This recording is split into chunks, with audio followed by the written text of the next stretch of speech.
यदि अपनी भावनाओं से ही भागते रहोगे तो उनसे मुक्ति कैसे पाओगे? अभी तो मेरे मन में केवल अपने जीवन की असार्थकता, महत्वहीनता, अनुपयोगिता की भावना है। इस संसार में ऐसा कुछ भी नहीं है जिसकी आवश्यकता ना हो, जिसका महत्व ना हो, जिसकी उपयोगिता ना हो। तुम्हारी आवश्यकता और तुम्हारी उपयोगिता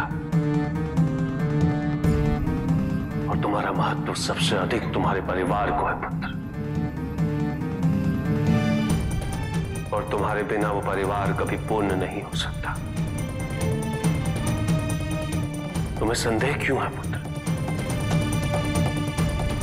क्या तुम्हें ज्ञात नहीं कि हम सब तुमसे कितना प्रेम करते हैं? और उसके पश्चात भी तुम बड़े भाई का दायित्व पूरा नहीं करना चाहते। क्यों? माता पिता अपनी बड़ी संतान को सबसे अधिक प्रेम इसलिए देते ताकि वो वही प्रेम छोटों को दे सके। तुम्हें यह तो दिखता है कि तुम्हारे माता पिता का प्रेम विभाजित हो गया, किंतु एक क्षण के लिए भी तुमने ये नहीं सोचा कि जो प्रेम गणेश को तुमसे प्राप्त होना चाहिए था, वो उसे ना देकर तुम उसके साथ कितना बड़ा अन्याय कर रहे हो।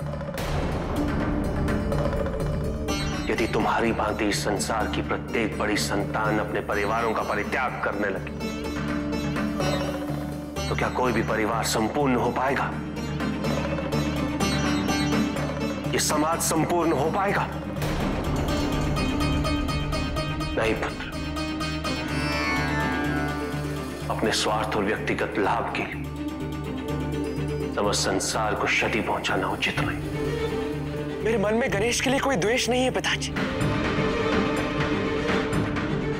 कि मैं स्वयं को उससे पीछे नहीं देख सकता। मैं नहीं स्वीकार कर सकता कि मैं अपने अनुज से पराजित हो गया। नहीं स्वीकार कर सकता। समस्त संसार में कैलाश समानता का प्रतीक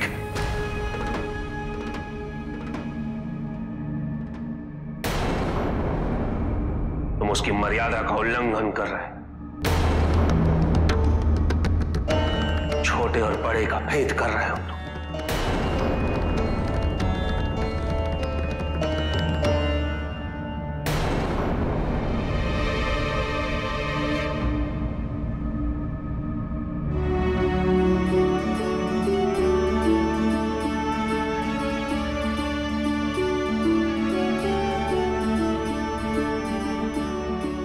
सहमत हूँ कि कैलाश में बड़े छोटे का भेद नहीं होना चाहिए,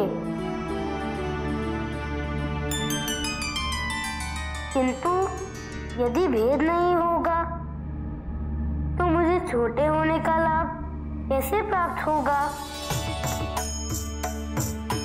भैया का लाड प्यार तो मुझे तभी प्राप्त हो सकता है जब वो मुझे अपने से छोटा समझे।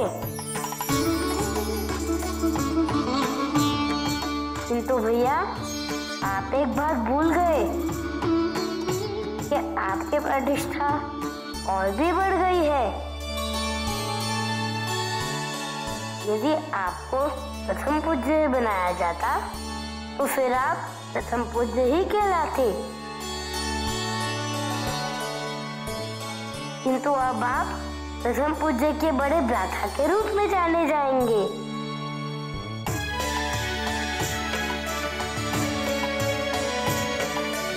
प्रथम पूज्य के बड़े भ्राता का पद प्रथम पूज्य से भी अधिक महत्वपूर्ण है, अधिक सम्मानीय है।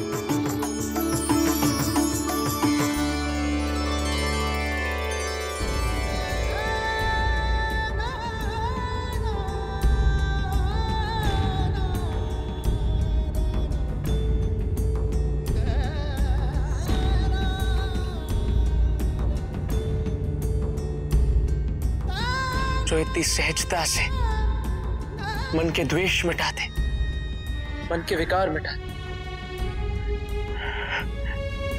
जो इतनी सरलता से सबके मुख पर मुस्कान ले आए। प्रथम पूज्य बनने का अधिकार उसी को है।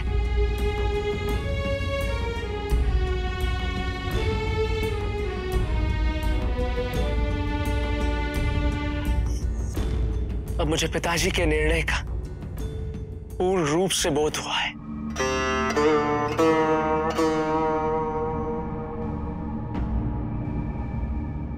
मेरी शंकाएं अब दूर हो चुकी हैं। तो चलिए कैलाश चलिए भैया। माँ और दीदी आपकी प्रतीक्षा कर रहे हैं। जिन महादेव के मात्र संकेत पर सभी देवी देवता, विष्णु जी, ब्रह्मा जी कैलाश पे एकत्रित हो सकते हैं, तो वही महादेव आपको बुलाने गए थे।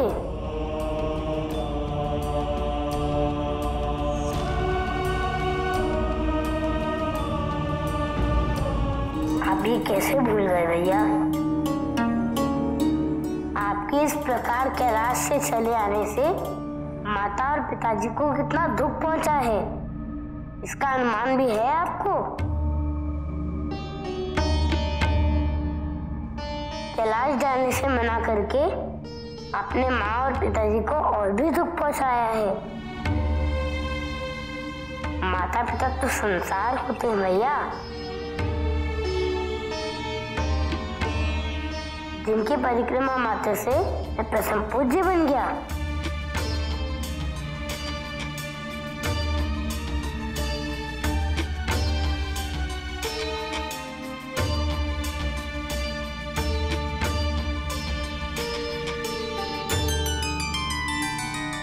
नहीं गणेश, ये मैंने उचित नहीं किया। अहंकार में आकर मैंने पिताजी के निर्णय पर प्रश्न उठाए, उनका निर्णय अस्वीकार किया, जबकि मुझे तो सबसे अधिक प्रसन्न होना चाहिए।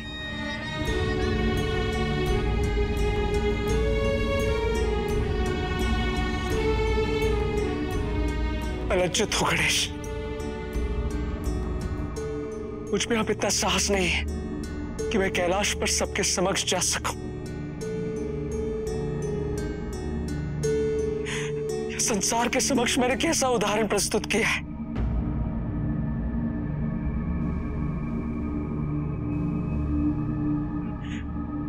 मुझे भूल जाओ गणेश, भूल जाओ कि तुम्हारा एक भाई भी था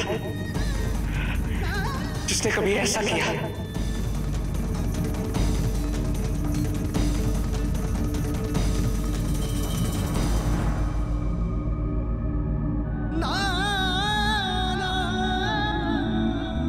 भूल जाओ मुझे। भूल तब से होती है पुत्र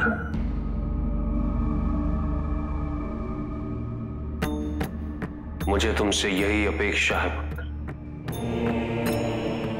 कि तुम अपनी ग्लानि से उभर पाओगे।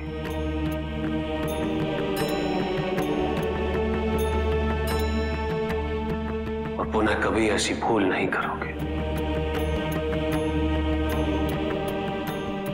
चलो कैलाश लौट चलो। मैं आपकी आज्ञा का उल्लंघन करूं,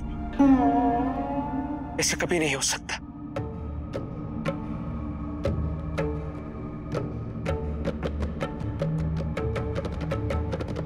किंतु इस समय मेरा मन ग्लानि से भर गया है।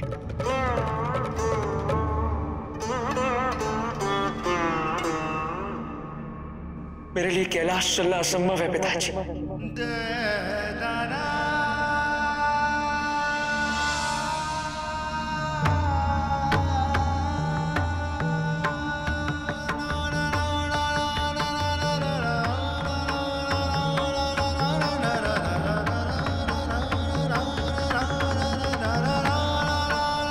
यदि मैं प्रायश्चित कर पाया